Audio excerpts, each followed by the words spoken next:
You know those conversations that seem endless and exhausting? Those moments when no matter how hard you try, the connection just doesn't happen? And even worse, the other person seems desperate to escape. Well, often the problem isn't the topic, but habits that completely sabotage the dialogue. Think about it. How many times have you seen a table full of people, great food, everyone together, but their eyes are glued to their phones? This happens more than it should. The ability to have a real conversation, to truly exchange ideas, seems to be getting lost. And of course, people around notice these slips, whether at work, in your personal life, or even during moments that should be light and fun. I, Carol, have always been passionate about the power of a good conversation to improve situations. And over time, I realized that small mistakes, which we don't always notice, can ruin communication. You might end up coming across as disrespectful without even realizing it. And look, being an elegant woman, which is what we aim for here on the lucrative Elegance channel, includes knowing how to converse in a polite, engaging, and respectful way. In this video, I'll show you 8 bad conversation habits you need to drop so that your interactions are memorable and elegant, just like the women we admire who always leave an impression of class wherever they go. And speaking of class, if you want to learn how to elevate a basic look into something sophisticated, I invite you to check out my course on accessories. In the course, I teach how to combine necklaces, scarves, bags, and much more to multiply your looks with elegance. The link is in the first pinned comment. Check it out. Did you know that 85% of the people who watch my videos still haven't subscribed to the channel? If you want more tips on having more elegant conversations and learning how to elevate your style, subscribe now, hit the notification bell, and give it a like. It'll be worth every second. 1. Using your phone. During a conversation, using your phone while someone is speaking is one of the most common and harmful forms of social sabotage. When you shift your attention from the conversation to your screen, the message you're sending is clear. This is more important than you. And even if your goal is harmless, like checking a message or the time, the emotional impact on the other person can be devastating. Let's consider an alarming statistic. Research shows that 82% of adults in the United States feel that phone use during social interactions harms conversations. And it's not hard to see why. When you're on your phone, your brain splits its attention between what you're seeing on the screen and what's being said. This creates noise in the dialogue, like placing an invisible barrier between you and the other person. It's a habit that distances and creates disconnection. What's interesting is that this behavior might seem like a small detail, but it causes a ripple effect. A study by the University of Essex revealed that the mere presence of a phone in sight, even if turned off, can reduce the depth of a conversation, especially when the topic is more meaningful or personal. It's as if, even without using it, the phone is competing for attention, signaling that at any moment it could become the priority. This leads to an important reflection. If you want to be an elegant communicator, cultivate deep and genuine conversations, the phone needs to be out of sight. If you really need to use it, show respect by asking for permission. "Excuse me, I need to respond to this urgent message, but I'll be right back to give you my full attention." Small gestures like this can preserve elegance and keep you from falling into the trap of appearing disinterested or rude. Putting the phone away shows that you value the other person's presence. And trust me, this will give your interactions much more depth and elegance. After all, elegant women would never be glued to a screen during a dinner, right? 2. Avoiding eye contact. Eye contact holds immense power in human interactions. It's more than just a social gesture. It's one of the oldest ways to establish connection and empathy. When someone is speaking and you avoid their gaze, what are you silently communicating? Disinterest, lack of respect, and in some cases, even insecurity. Eye contact directly impacts trust and the quality of communication. Maintaining eye contact increases the perception of credibility and trustworthiness. Without it, no matter how much you say you're paying attention, your body language tells a different story. Think of iconic movie scenes like The King's Speech, where the eye contact between King George VI and his therapist is crucial in overcoming emotional and communication barriers.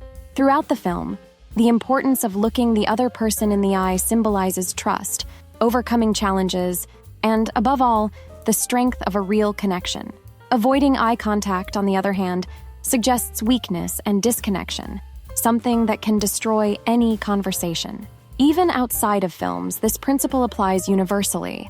A study by the University of Wolverhampton showed that people who maintain eye contact during conversations are perceived as more competent and attentive. When you look away, you send a signal that what's being said isn't important.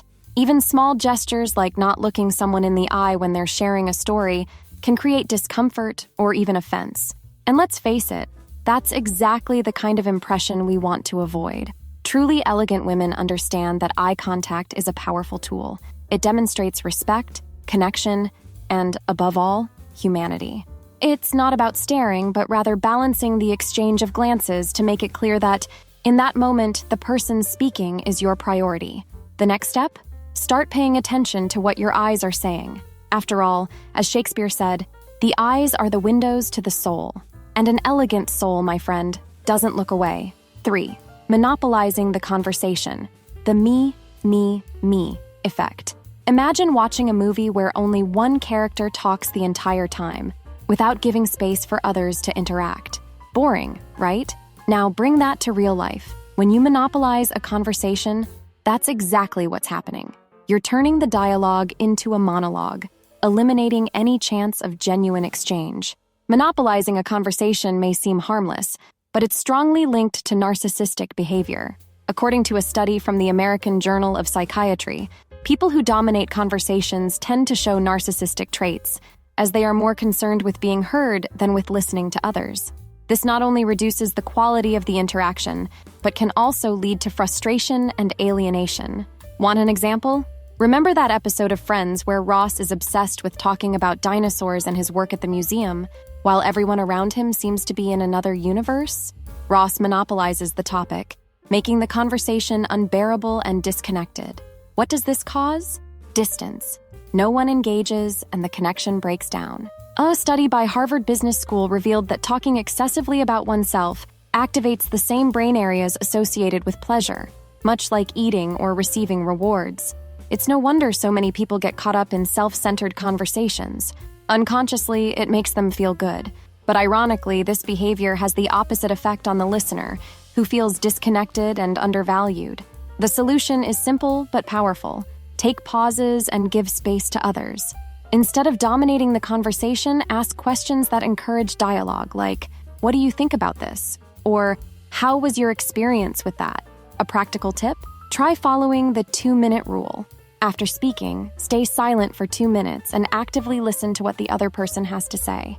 Elegant women understand that a good conversation is an exchange. Knowing how to listen is just as essential as knowing how to speak. And by making space for the other person, you keep the conversation engaging while demonstrating empathy and respect. 4. Talking only about yourself. Conversing with someone who only talks about themselves is like watching a movie without a pause. You feel suffocated, with no space to interact. Have you ever noticed how easy it is to disconnect from someone who insists on monopolizing the conversation, constantly listing their accomplishments, amazing trips, or perfect relationship? Talking endlessly about yourself tires the other person and destroys the connection. Interestingly, this behavior contradicts what we seek in meaningful conversations. Reciprocity. Neuroscience shows that when we actively listen to others, our brain activates areas associated with empathy and pleasure. A study by the University of Southern California demonstrated that people who share the dialogue are perceived as more trustworthy and likable, because exchanging experiences fosters genuine connection. Now think of the opposite. Have you ever watched The Devil Wears Prada? Miranda Priestley, the tyrannical boss, speaks as if the world revolves around her. She never shows interest in others and only focuses on her power and achievements. The result? She seems unreachable, cold, and isolated. The people around her are merely background characters in her narrative. This is exactly the impression you create when you make the conversation revolve solely around yourself. And it's not just unpleasant, it's proven to be detrimental. Talking too much about yourself can make you seem less interesting and empathetic. That's because people value feeling heard. If you don't create space for the other person, you're signaling that their experience isn't relevant. So, what can you do? Practice balance. Instead of only talking, ask open-ended questions and truly listen to the answers. Show genuine interest. And how did you feel in that situation? Tell me more about that. These questions show that you value the other person, which makes the conversation a richer exchange. If you really want to impress, leave your ego aside and focus on dialogue, not a monologue. Elegant women know that listening is just as powerful as speaking. 5. Interrupting others. Interrupting someone mid-sentence is like cutting off a song at its peak. The effect is abrupt, disorienting, and often leaves the person unwilling to continue speaking. Interruption is a conversation killer, as it demonstrates impatience and a lack of consideration. People who frequently interrupt are perceived as less empathetic and trustworthy. According to research published in the Journal of Language and Social Psychology, conversations filled with interruptions create a sense of disrespect and competition rather than cooperation. When you interrupt, you send the message that your ideas are more important, or that the other person is taking too long to get to the point, which can be incredibly frustrating for someone trying to express themselves. Think of the classic scene from The Great Gatsby, when Tom Buchanan constantly interrupts Daisy, undermining her opinions and feelings because he believes he knows more and deserves more space. The result? Emotional disconnection and resentment. That's exactly what happens when you interrupt someone. You create an invisible barrier that prevents fluid dialogue.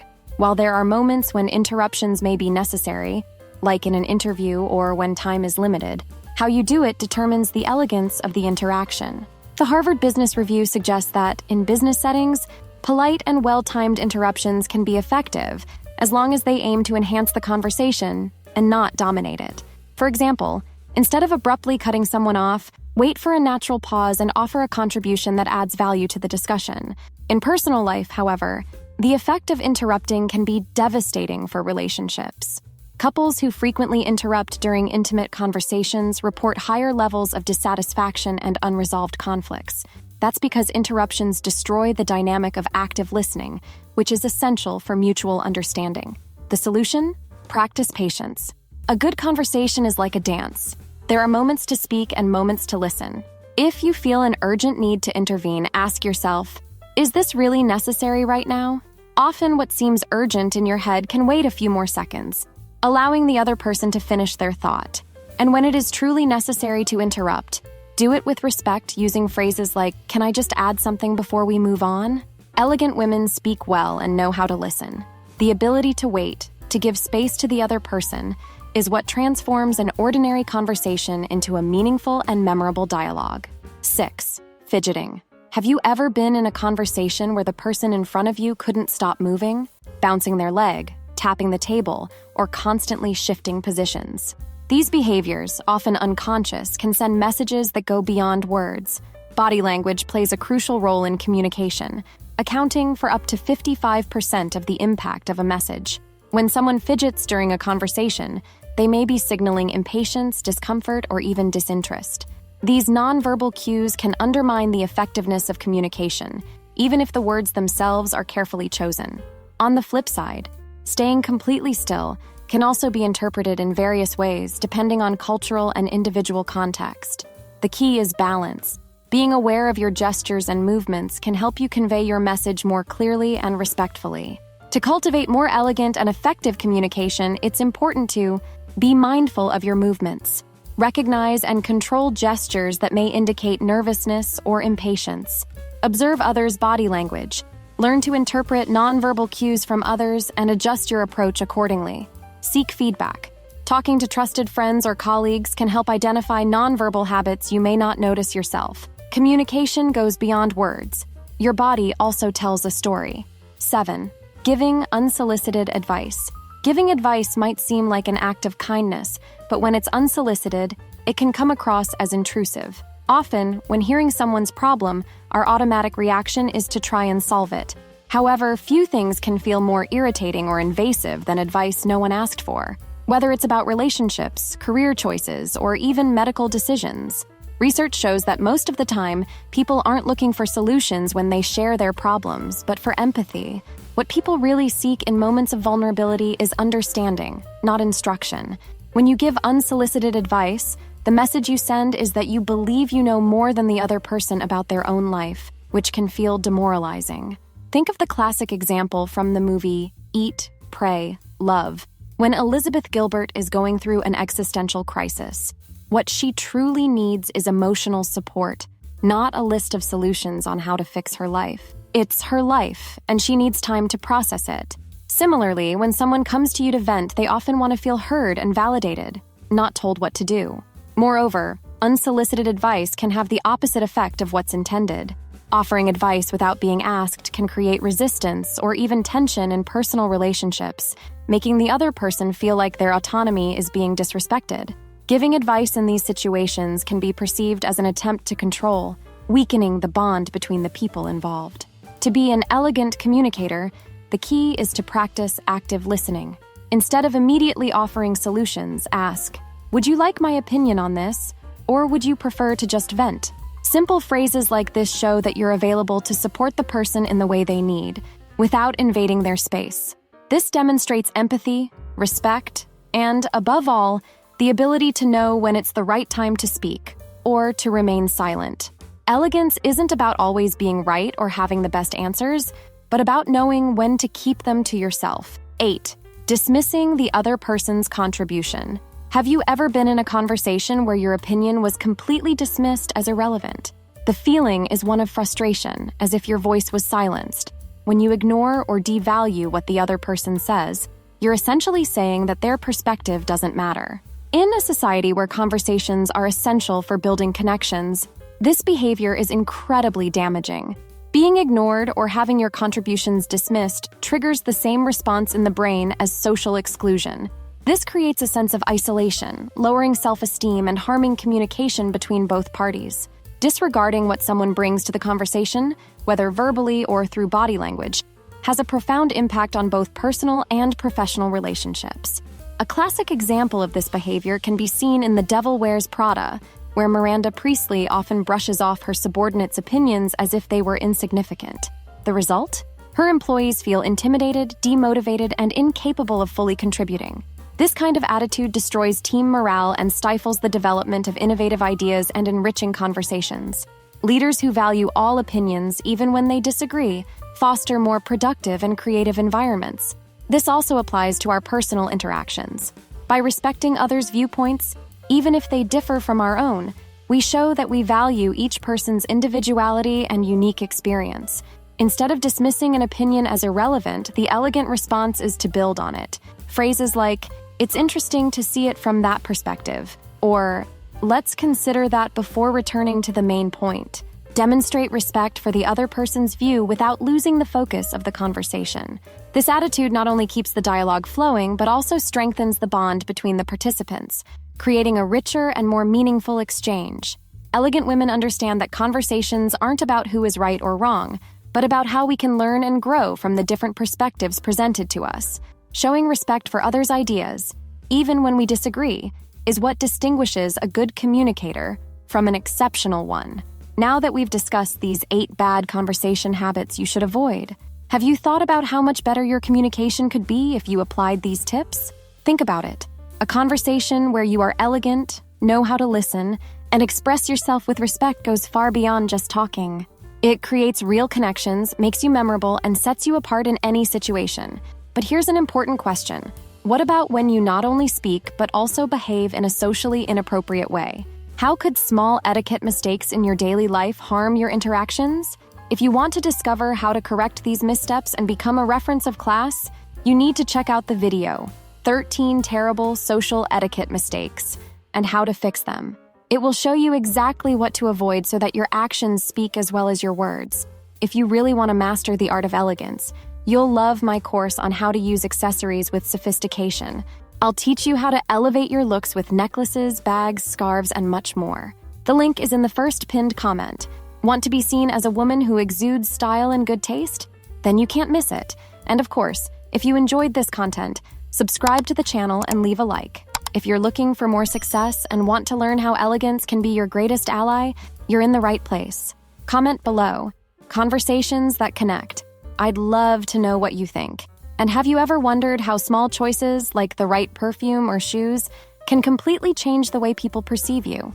We talk about this in the course, and I can guarantee you'll never see your accessories the same way again. See you in the next video.